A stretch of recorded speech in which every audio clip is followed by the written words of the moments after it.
हरि तुझे नाम गाईन अखंड, तुझे नाम गाईन हरि तुझे नाम गाईन अखंड, हरि तुझे नाम गाईन अखंड, यावेला पाखंडनेन काही, सागरा पाखंडनेन काही, अंतरी विश्वास अखंड नामात, अंतरी विश्वास अखंड नामात, वाचा मुक्ती देवी,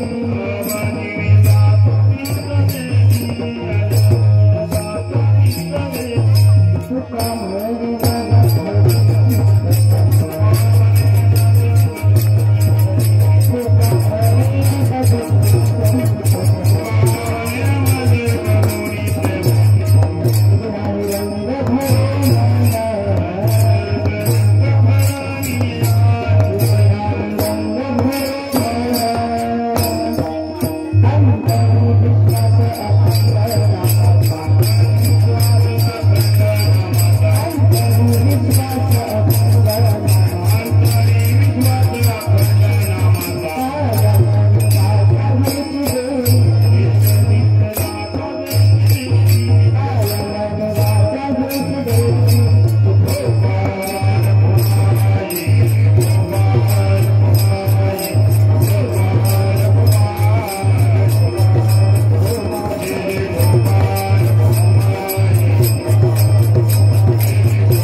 विठ्ठल विठ्ठल विठ्ठल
हरी तुझे नाम गाईन अखंड याविन पाखंड नेने काही अंतरी विश्वास अखंड नामाचा कायमनी वाचा हेच दे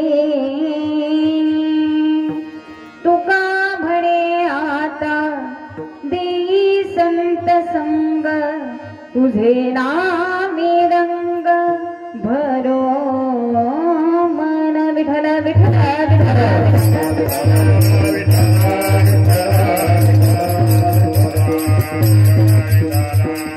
ध्यानमूलं गुरुर्मूर्ति पूजामूलं गुरुपदं मंत्रमूलं गुरुर्वाक्यं मोक्षमूलं गुरुकृपा अखण्डमण्डलाकारं व्याप्तमेन चराचरं तत्पदं दर्शितं येन तस्मै श्रीगुरुवे नमः त्वमेव माता च पिता त्वमेव बन्धु च सखा त्वमेव विद्या द्रविणं त्वमेव सर्वं मम देव देव पांडुरंगाकार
आत्मरूपा देवा तुझी गणेशु सकल अर्थमती प्रकाशो मळे निवृत्ती दासो अवधारी जोजे अलंकापुरी पुण्यभूमी पवित्र तिथे नांदतो ज्ञानराजा सुपात्र तया आठविता महापुण्य राशी नमस्कार माझा श्री सद्गुरु ज्ञानेश्वरासी ओम नमो ज्ञानेश्वरा करुणा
यत्कृपादमहं वन्दे परमानन्द माधवम् या देवी सर्वभूतेषु लक्ष्मीरूपेण संस्थिता नमस्तस्यै नमस्तस्यै नमस्तस्यै नमो नमः शरण शरण हनुमन्ता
या विना पाखंड नेने काय अंतरी विश्वास अखंड नामाचा काया मनी वाचा हेची देई प्रस्तुत प्राप्त कीर्तन रूपी सेवेकरता निवडलेला अभंग तत्पूर्वी सुंदर असं कार्यक्रमाचं नियोजन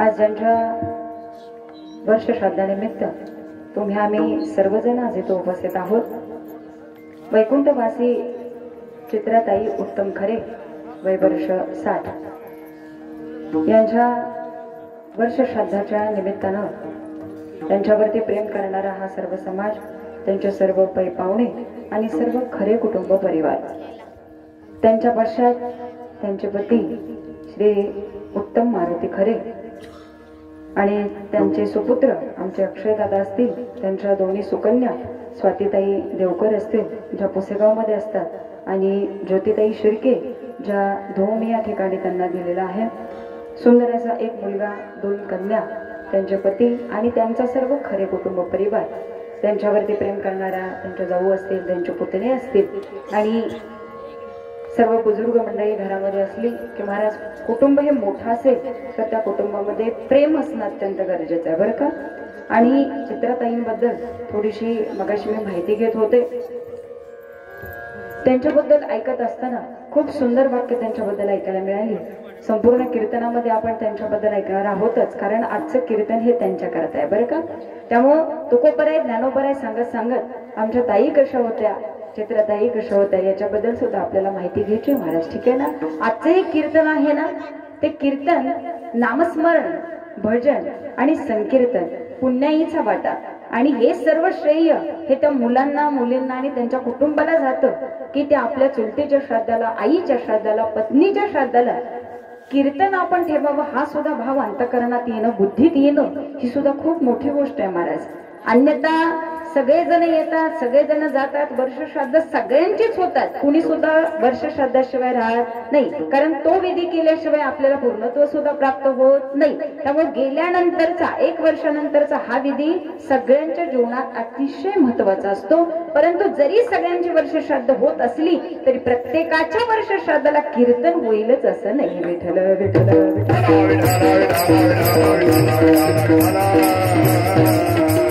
आणि पुण्यवान आहेत त्या आई की त्यांच्या श्राद्धानिमित्त कीर्तन कोणाचं का असेना कोणाचं जरी असतं तरी इथं नामस्मरणच झालं असतं देवाची भक्तीच झाली असती आणि देवाबद्दलच ऐकायला मिळालेलं असतं कदाचित मी असो माझ्या जागी अन्य कोणतेही कीर्तनकार जरी आले तरी देवाशिवाय दुसरं काहीच बोलले नसते ठीक आहे ना महाराज त्यामुळं या सर्व खरे कुटुंब परिवाराला मी शतश आभार व्यक्त करते आणि या कीर्तनासाठी सुंदर अशी गाण्याची साथ देण्याकरता आज आपल्या सातारा जिल्ह्यातली नामवंत कलाकार मंडळी आहेत बरं का महाराज आणि ज्यांनी सुंदर अशी कीर्तनाची सुरुवात केली आमचे विजय महाराज कळंबीकर ते आज इथं आले खूप सुंदर गायन आहे त्यांचं आणि वेळोवेळी कीर्तनाच्या साथीला ते येत असतात.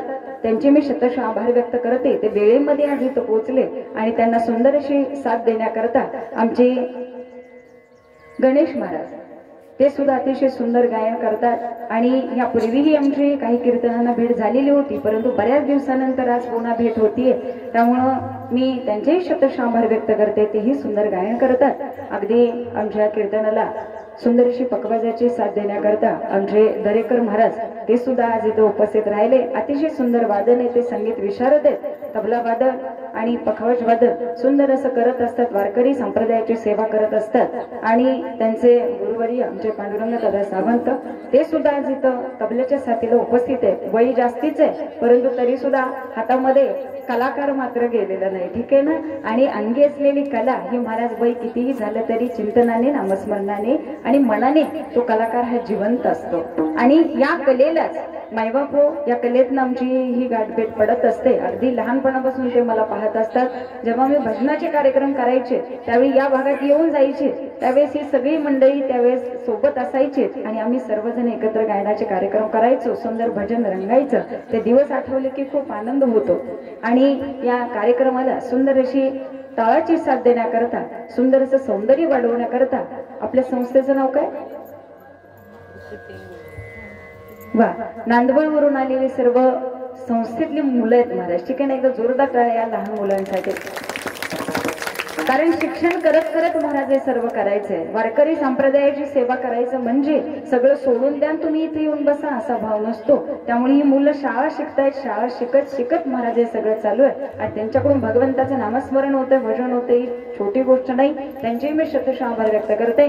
सुंदर हार्मोनियमची साथ देणारे महाराज तेही आज इथे उपस्थित आहेत. मी त्यांच्याही चरणाचं दर्शन घेते. आमचे जोगदार महाराज असतील, विनेकरी ताई असतील, त्यांच्याही चरणाचं दर्शन घेते. आणि आपणही मोठ्या संख्येने इथे उपस्थित आहात. कीर्तन हे निमित्त आहे, 2 तासाचं कीर्तन आहे, परंतु आपण खरं तर त्या आईंसाठी इथं आलेला आहात याची जाणीव मला नक्की आहे. त्यामुळे तुम्हा सर्वांच्या चरणाचे मी दर्शन घेते. पाठीमागे बसलेला सर्व पुरुष वर्ग असेल, आईंवरती प्रेम करणारा समाज असेल, येणारी पै पाहुणे असतील, या सर्वांचं खरे कुटुंब परिवारामार्फत मी शतश आभार व्यक्त करते आणि सर्वांची विनंती घेऊन मी माझ्या सेवेला प्रारंभ करते. विठ्ठल विठ्ठल.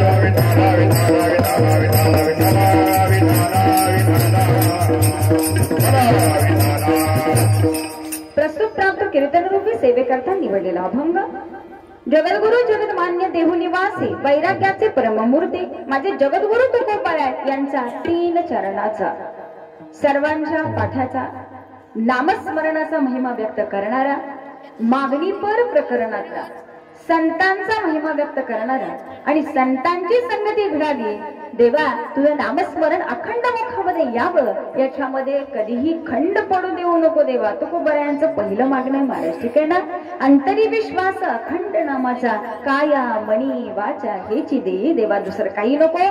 अंतरामध्ये अंतःकरणामध्ये नामस्मरणाबद्दल इतका दृढ विश्वास निर्माण भावना देवा की या नामाशिवाय मला आयुष्यभर कर्म नाही देवा. हे मी म्हणत नाही, तुकोबाराय म्हणतात. ठीक आहे ना. म्हणून तुकोबाराय शेवटच्या चरणामध्ये सांगून जातात, देवाबाई आयुष्य मिळालं ना, जन्माला आलो ना, तर दुसरं काही नको, फक्त मला संतांची संगती घडावी आणि त्या संगतीमध्ये अखंड नामस्मरणानं माझं मन रंगून जावं, एवढंच मागणं तुमच्या चरणाशी आहे. विठ्ठल विठ्ठल.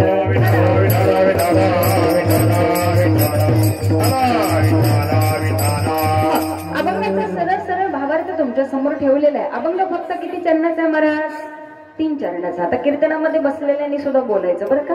विचारलेल्या प्रश्नांची उत्तरं द्यायची. प्रश्न विचारले की उत्तरं द्या. आपण पुढे पुढे जाऊ. 12 सव्वा 12 वाजता आपल्याला फुलं टाकायचे बरोबर. 12:05 प्रश्न आहे ना. तुमचं टाइम झालं तर मला सांगून द्या. ठीक आहे ना. की महाराज आता फुलाची वेळ झालेली, आपण कीर्तन थांबूया. जगद्गुरु तुकोबारायाने सांगावं, आयुष्य जगायचं ना महाराज, आयुष्य इतकं सुंदर जगा ना की जीवन जगत असताना परमार्थाशिवाय आयुष्य गेलं नाही पाहिजे. हे मी का सांगते महाराजांनी? मुद्दाम या माऊलीच्या वर्ष श्रद्धानिमित्त मी हा अभंग निवडलाय. त्याचं कारण असे, ही जी माऊली आहे ना महाराज, एका सद्गुरूची सुंदर भक्त आहे. देव काय असावा, सद्गुरू काय असावे, संत काय असावेत आणि संतांची सेवा काय असते ना महाराज, हे या माऊलीकडे पाहिल्यानंतर समजतं. माझं गाव विसापूर. ठीक आहे ना. आमच्या विसापूरच्या शेजारी 15 ते 20 किलोमीटर वरती श्री सद्गुरू यशवंत बाबांची समाधी. कधी तुम्ही आलात खटाव तालुक्यात तर महाराज आवर्जून तुम्ही सिद्धेश्वर कुरुले या ठिकाणी जाऊ शकता. हे मी आवर्जून का म्हणते, कारण योगायोगानं मला इथं आल्यानंतर कळालं की या माऊली माझ्या बाबांच्या भक्त आहेत. ठीक आहे ना, कारण मी आता 4वी-5वी पासून सिद्धेश्वर कुरुलीमध्ये सेवा करते महाराज. ठीक आहे ना, गायनाची असो भजनाची असो.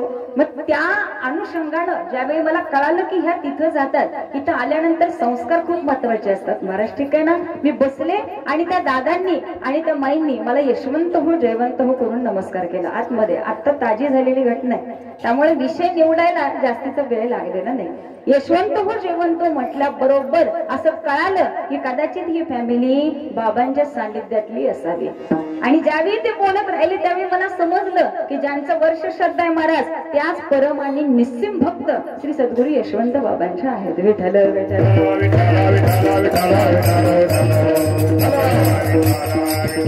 त्यामुळे मी माझं परम भाग्य समजते की आज ज्यांच्या वर्ष श्रद्धाला माझं कीर्तन ठेवलं ना, तुम्ही अतिशय योग्य व्यक्तीच्या कीर्तनासाठी मी आज इथं आलेली आहे बरं का. त्यामुळे आता यांच्याबद्दल बोलायला मला दादा जास्तीचे विषय लागणारच नाहीत. मी आपलं विचारायचं म्हणून विचारलं, आई कशा होत्या, त्यांचा स्वभाव कसा होता, परंतु एका वाक्यात समजून जातं महाराज, जी माऊली समाजाच्या मदतीला धावत असेल, जी माऊली कुटुंबावरती प्रेम करत असेल, ज्या माऊलीला माझ्या मुलामध्ये आणि मायबापू जावेच्या मुलामध्ये भेदभाव वाटत नसेल, जिनं पुतण्याला सुद्धा आपल्या मुलासारखं प्रेम द्यावं, मग ती आई आपल्या मुलाला दूर कशी लोटे.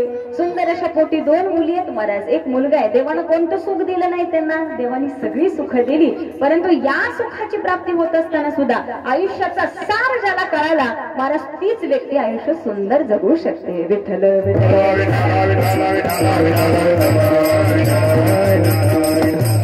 जिथे जिथे विठ्ठल भजन चालू होईल ना, तिथं महाराज विठ्ठलाचं भजन करत करत टाळी वाजवा बरं का. श्रोत्याचं एवढंच काम आहे आज. तुम्ही फक्त कीर्तन ऐकायचं आणि जिथं टाळी वाजव म्हणून तिथं टाळी वाजवायची. त्याच्यात माझा फायदा नाही बरं का, जाता जाता सांगून जाते. भजन केलं तर फायदा तुम्हाला आहे, ते पुण्य तुमच्या पदरी आहे. आणि आजच्या 2 तासामध्ये आपण जे पुण्य कमवणार आहोत ना, ते आजचं पुण्य आपण आपल्यासाठी ठेवायचं नाही, ते आमच्या माईसाठी द्यायचं आणि त्यांना त्या पुण्याचा उपयोग व्हावा, त्यांची गती सुंदर त्यांना प्राप्त व्हावी, एवढ्या करता हा सगळा थाटमाट आहे. अन्यथा कीर्तन ठेवणं इतकी सोपी गोष्ट नाही महाराज. हे गायक वादक बोलवायचे, टाळकरी बोलवायचे, कीर्तनकार बोलवायचे, इथं कोणी फुकट आलेलं. तुम्ही म्हणाल काय होतंय त्याला, नातू नोकरी असेल, पोरगा नोकरी असेल, आई पैसा त्यांच्याकडे म्हणून ठेवलंय कीर्तन, असं नाही महाराज. ठीक आहे ना, पैसा सगळ्यांकडे असतो, जळता जळत नाही इतकी प्रॉपर्टी असते. ठीक आहे ना महाराज, 7 पिढ्या बसून खातील इतकी संपत्ती त्यांच्या घरी असते, परंतु नामस्मरण भजन आणि परमार्थावरती दान करायची वृत्ती मात्र सगळ्यांच्यात नसते. हाच फरक आपल्या आणि त्यांच्यामध्ये आहे. विठ्ठल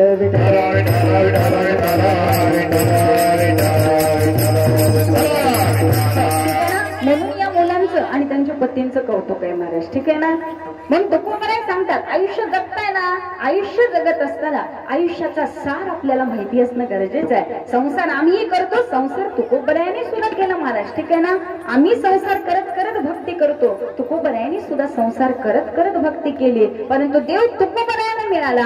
आम्ही 35 वर्ष 26 वर्ष 20-20 वर्ष सप्ते केले, कीर्तन केली, पकवाद वाजवले, टांग वाजवले, भजन केलं, परंतु अजूनही विठ्ठल आम्हाला भेटला का? मग याच्यात फरक काय आहे महाराज? ठीक आहे ना, प्रश्नचिन्ह पडतं. आम्ही भजन करतो, तुकोबरायांच्या वेळेस तर माईकही नव्हते, तुकोबरायांच्या वेळेस चांगले अलंकारण विशारदवाले पकवज वादक सुद्धा नव्हते, चांगल्या संस्थेची मुलं टाळाला सुद्धा नव्हती. आता आमच्या वेळेस सगळ्या सुख सुविधा आहेत. ठीक आहे ना, आम्हाला तबला वादक आहेत, पकवाज वादक आहेत, एवढी सुंदर टाळकरी आहेत, ऐकायला श्रोत आहे, आम्हाला काय नाही सांगा, गायक सगळे चांगले आहेत, तरी सुद्धा आमच्या देवा आमच्या आणि तुकोबरायांच्या कीर्तनामध्ये एवढा फरक आहे महाराज. तुकोबरायांचं कीर्तन चालू झालं ना तर आजूबाजूला आलेली सगळी भक्त कीर्तनात येऊन बसत होते. देव मायबाप मंदिराचं तोंड सुद्धा फिरवत होता, इतकी ताकद होती नामदेवरायांच्या कीर्तनामध्ये.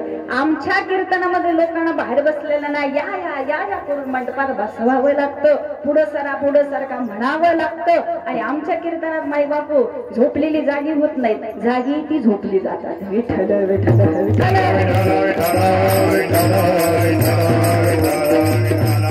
फरक आहे तुकोबरायांच्या आमच्या कीर्तनामध्ये मायबाबू. ठीक आहे ना, ही सत्य परिस्थिती परिस्थिती आहे. साधू संतांनी सांगून दिलं की महाराज आयुष्य मिळालं ना ते नामस्मरणात आणि परमार्थात घालवावा.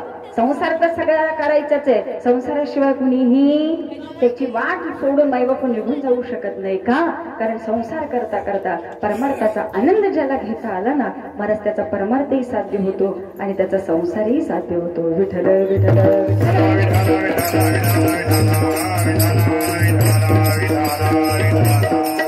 ठीक आहे ना. परंतु आमचा संसार असा आहे ना महाराज, आमची भक्ती अशी आहे, आम्ही संसारात इतके गडून जातो, इतके गडून जातो. या संसाराच्या पागी, आमचा संसार कसा आहे महाराज, या संसाराच्या पागी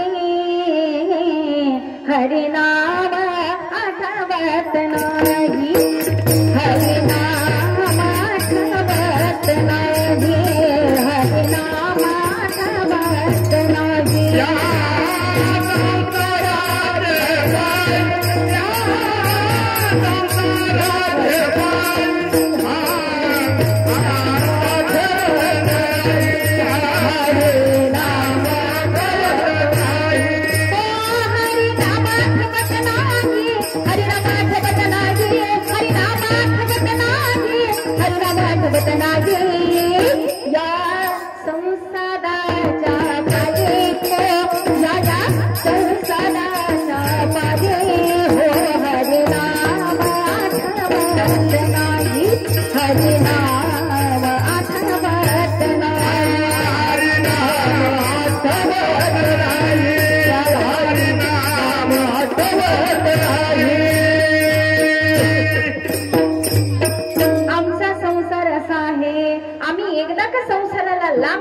भुकल्यापासून संध्याकाळपर्यंत आमचं टाइम टेबल सगळं ठरलेलं असतं. ठीक आहे ना. नोकरीवाल्या मंडळींचं तर खूप अवघड आहे महाराज.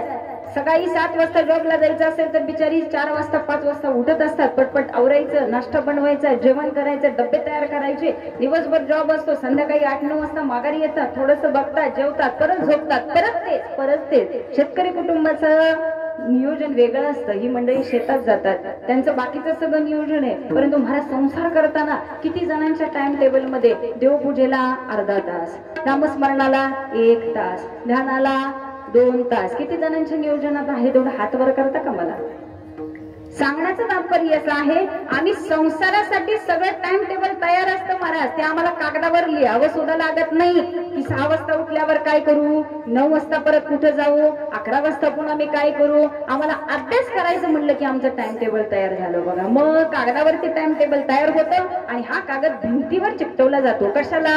अभ्यासाचं टाइम टेबल आहे होते. अभ्यास करायचं म्हटलं की टाइम टेबल. परंतु रोजच्या कामात आम्हाला मायबाप टाइम टेबल लागतं का? नाही लागत. नामस्मरणाला जरा वेळ द्या म्हटलं की माणसं म्हणतात आता कधी वेळ काढू, आता 11 वाजता तर मला मीटिंग आहे, मग 12 वाजता तर कांद्याला पाणी पाजायला जायचे, अरे 1 ते 2 इकडे जायचे, संध्याकाळी 9 ते 11 तर कीर्तन आहे, नामस्मरण कधी करू?